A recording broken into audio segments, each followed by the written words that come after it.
மீன ராசிக்காரர்களுக்கு இந்த மாதம் வேலை செய்பவர்கள் தங்கள் நல்ல வேலைக்கான பரிசுகளை பெறுவார்கள். உங்களுடன் பணிபுரியும் சக ஊழியர்கள் உங்களை முழுமையாக ஆதரிப்பார்கள் மற்றும் உங்கள் எல்லா வேலைகளிலும் உங்களுக்கு உதவுவார்கள். இதன் காரணமாக பணியிடத்தில் உங்கள் நிலை சாதகமாக இருக்கும் மற்றும் வேலையில் உங்கள் செல்வாக்கு நன்றாக இருக்கும். இந்த மாதம் வியாபாரம் செய்பவர்களுக்கு ஏற்ற தாழ்வுகள் நிறைந்ததாக இருக்கும். ராகுவும் செவ்வாயும் புதனுடன் சேர்ந்து மாத தொடக்கத்திலேயே முதல் வீட்டில் இருந்து 7வது வீட்டைப் பார்க்கத் தொடங்குவார்கள். இதனால் வியாபாரத்தில் சிரமங்கள் ஏற்படும். உங்கள் வேலையை முடிப்பதில் தாமதம் ஏற்படும் அல்லது வேலைகள் நின்று போகும். செவ்வாய் முதல் வீட்டில் ராகுவுடன் சேர்ந்து உங்கள் ஆரோக்கியத்தை எதிர்மறையாக பாதிக்கும். இது தவிர குடும்பச் சூழலில் செவ்வாய் பகவானின் செல்வாக்கு இருக்கும்.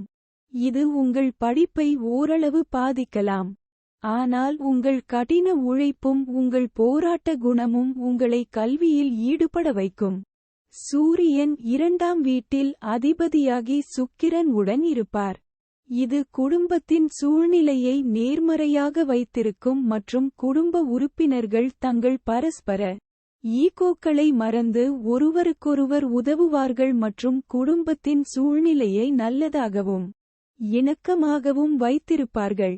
உங்கள் நடத்தையை கட்டுக்குள் வைத்திருப்பது உங்களுக்கு சவாலாக இருக்கும். நீங்கள் அதை கட்டுக்குள் வைத்திருக்க முடிந்தால் நீங்கள் ஒரு நல்ல காதல் வாழ்க்கையை அனுபவிக்க முடியும்.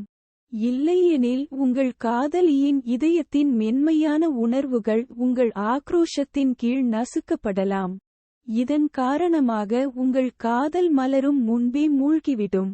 உங்கள் நண்பர்கள் உங்களுக்கு மிகவும் ஆதரவாக இருப்பார்கள் மற்றும் அவர்களின் உதவியுடன் உங்கள் காதல் உறவு மேம்படும்.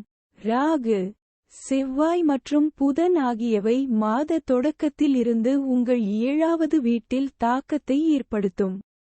இதன் விளைவாக கவலைகள் அதிகரிக்க வாய்ப்பு உள்ளது.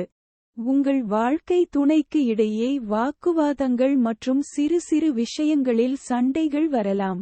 சனி பகவான் 12ஆம் வீட்டில் நீட்டிப்பதால் தொடர் செலவுகளும் 2ஆம் வீட்டில் சனி பகவானின் பார்வையும் இருப்பதால் வெளிநாட்டு வழியில் பணம் கிடைப்பது.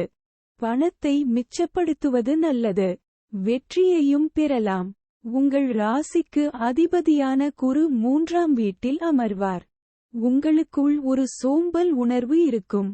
நீங்கள் அதை கட்டுக்குள் வைத்திருக்காமல் சோம்பலுக்கு ஆளாகாமல் இருந்தால் முக்கியமான வெற்றியை நீங்கள் இழக்க நேரிடலாம் மற்றும் உடல்ரீதியான பிரச்சனைகள் உங்களை பிடிக்கலாம். பரிகாரம்: நல்ல தரமான மஞ்சள் புஷ்பராகம் வைத்து அதை தங்க மோதிரத்தில் செதுக்கி சுக்ல பக்ஷத்தின் வியாழன் அன்று ஆள்காட்டி விரலில் அணிய வேண்டும்.